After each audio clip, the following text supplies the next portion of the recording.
सत्र में अगर आप देखेंगे तो एक सेगमेंट ऐसे है जिसमें शेयर आपको काफी पिटते हुए दिखाई देंगे, वो है सोलर से रिलेटेड जो शेयर हैं। वॉरी एनर्जीज हो गया, इसके अलावा हमने देखा कि प्रीमियम एनर्जीज हो गया, विक्रम सोलार हो गया, ये तमाम शेयर भारी गिरावट के शिकार हुए।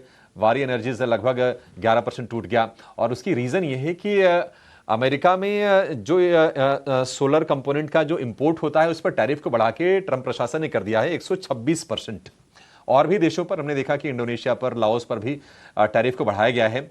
लेकिन कंपनियों के बिजनेस पर इसका कितना असर आएगा, अमेरिका में कितना एक्सपोजर है, एक्सपोर्ट कितनी कर रही कंपनियां, इन तमाम चीजों पर जरा बातचीत करते हैं और समझ लेते हैं। हमारे साथ जुड़ गए हैं वारी एनर्जीज के ग्रुप हेड फाइनेंस अभिषेक पारीक। अभिषेक जी, बहुत शुक्रिया आपका समय देने के लिए। सर, स्वागत है आपका 18 आवर्स स्वदेश पर। सर, सबसे पहले तो आप यही बताइए कि एक्सपोजर यूएस में कितना है और कितना असर आप देख रहे हैं ट्रंप प्रशासन के इस फैसले का। बुलाने के लिए बहुत बहुत धन्यवाद। अगर हम आज वारी की बात करेंगे तो हमारा यूएस का एक्सपोजर अच्छा रहा है। हमारे पास सबसे जो बड़ी बात देखने वाली ये है कि यूएस में लोकल मैन्युफैक्चरिंग का बहुत बड़ा सेटअप है। आज 1.6 गीगावाट की यूएस की फैसिलिटी हमारी अप एंड लाइव है। 1 गीगावाट की फैसिलिटी हमने लास्ट करंट ईयर में इनफैक्ट एक्वायर भी करी है और 1.6 गीगावाट का नया मैन्युफैक्चरिंग सेटअप यूएस में कंस्ट्रक्शन के तहत है। सो अगले 3 से 6 महीने के अंदर अंदर हमारी यूएस की टोटल कैपेसिटी 4.2 गीगावाट हो जाएगी, जो कि हमारी यूएस की ऑर्डर बुक का सप्लाई का ध्यान रखने के लिए बहुत सक्षम है। तो अभिषेक, क्या आप ये कह रहे हैं कि ज्यादा असर नहीं आएगा क्योंकि जो लोकल मैन्युफैक्चरिंग है वो एक तरह से क्वेश्चन बन जाएगा? ट्रम्प भी तो यही चाहते हैं कि आप आइए हमारे यहाँ मैन्युफैक्चर कीजिए, हमारे लोगों को जॉब दीजिए। सी, यूएस मैन्युफैक्चरिंग से डेफिनेटली आपकी ड्यूटी इंसुलेशन होती है, आप प्रोडक्शन मिलती है, आपको यूएस पे सप्लाई और ज्यादा कर पाते हैं। बट इससे ज्यादा जरूरी बात यह है कि यहाँ पे जो आज ड्यूटी का अनाउंसमेंट हुआ है कल, उसके अंदर में इम्पैक्ट रियली में कहाँ आने वाला है। सो क्या इंडिया में जो पैनल बना, जिसका सेल इंडिया में नहीं बना, दूसरी किसी कंट्री से लिया गया, जिस कंट्री पे यूएस पर टैरिफ काफी कम है, और सोलर पैनल की असेंबली अगर इंडिया में हुई जो हम कर रहे हैं और एक्सपोर्ट कर रहे हैं, क्या उस प्रोडक्ट पे भी ये ड्यूटी लगेगी? तो जवाब है नहीं। यूएस में ड्यूटी उस पॉइंट पे लगती है जहां पे सोलर सेल की मैन्युफैक्चरिंग की जाती है। सो उदाहरण के तौर पे अगर हम लोग इंडिया में ही सोलर सेल बनाए और इंडिया में ही सोलर पैनल भी बनाए, सेल भी इंडिया का बना और पैनल भी बना, और फिर हम यूएस को एक्सपोर्ट करते हैं, तो ये जो ड्यूटीज है इसका इम्पैक्ट आता है। परंतु हम तो पिछले इतने वर्षों में यूएस एक्सपोर्ट्स करते हैं जहां पे हम लोग इंपोर्टेड सेल यूज कर रहे हैं जो यूएस में अलाउड है, फुल्ली ट्रेसेबल सॉल्यूशन के साथ, और उस सेल का यूज करके हम यूएस में एक्सपोर्ट कर रहे हैं। तो हमारे एक्सपोर्ट्स पे ना ही पिछले साल 12 महीने जब ये टैरिफ चल रहा था 50% का, ना ही उस दौरान कोई खासा असर आया हमारे किसी भी फाइनेंशियल पे या हमारे किसी भी ऑर्डर बुक के ऊपर। इनफैक्ट लास्ट 12 महीनों में तो सबसे ज्यादा ऑर्डर बुक की बढ़ोतरी हमने देखी है यूएस मार्केट से। कहने का मतलब यही है कि अगर हमारी सप्लाई चेन सुरक्षित है, ऑल्टरनेट सप्लाई चेन सॉल्यूशन या ऑल्टरनेट कंट्री से सप्लाई चेन कंटिन्यू करते रहेंगे सोलर सेल की, तो इस प्रकार की ड्यूटीज का हमको इम्पैक्ट नहीं आ पाएगा।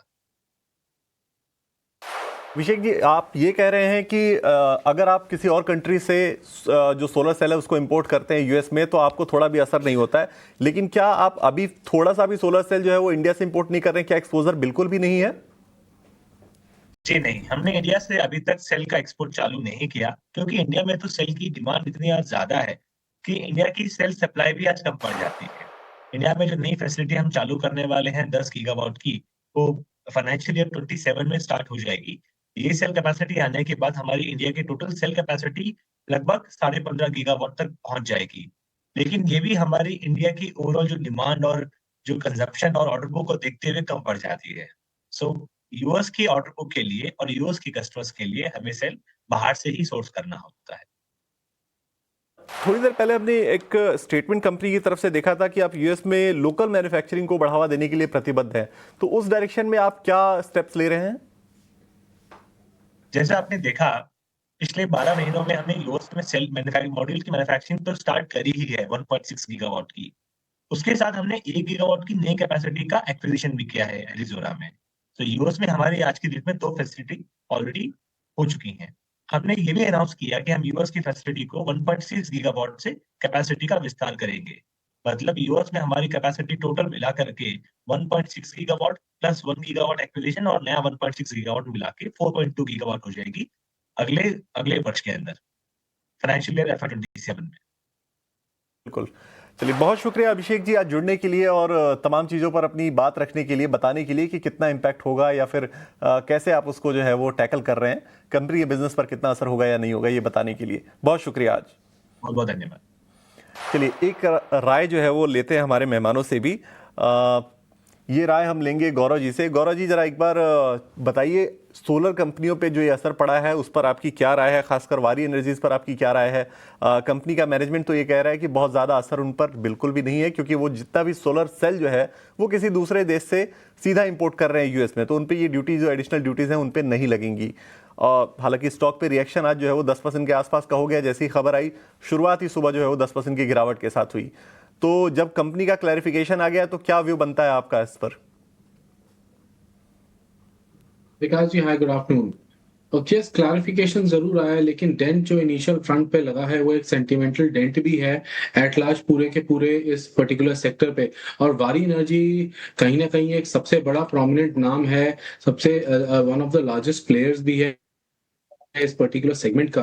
देयरफॉर एक 2500 का एक सपोर्ट यहाँ पे बनता है। जब तक वो लेवल होल्ड कर रहा है ये stock, I think there is nothing to worry about. अभी जिनका मीडियम टू लॉन्ग टर्म का पोजीशन है उनको अपना पोजीशन इंटैक्ट रखना चाहिए, बिकॉज ओवरऑल स्टोरी इंटैक्ट है। और वैसे भी रिन्यूएबल एनर्जी की बात करें, सोलर पैनल सेगमेंट की बात करें, तो ये कोई शॉर्ट टर्म स्टोरी नहीं है, it is a long term story. और यहाँ पे थोड़ा समय देने की आवश्यकता है। देयरफॉर ये जो डिप मिला है उसे एक लॉन्ग टर्म पर्सपेक्टिव के हिसाब से एक बार को कंसिडर किया जा सकता है। ट्रेडिंग स्टैंड पॉइंट में क्लियरली अवॉइड करना चाहिए। राइट, तो ट्रेडिंग स्टैंड पॉइंट पर क्लियरली फिलहाल आपको वारी एनर्जीज अवॉइड करना है, थोड़ा सा बच के चलें। पर चलिए अब आगे बढ़ते हैं और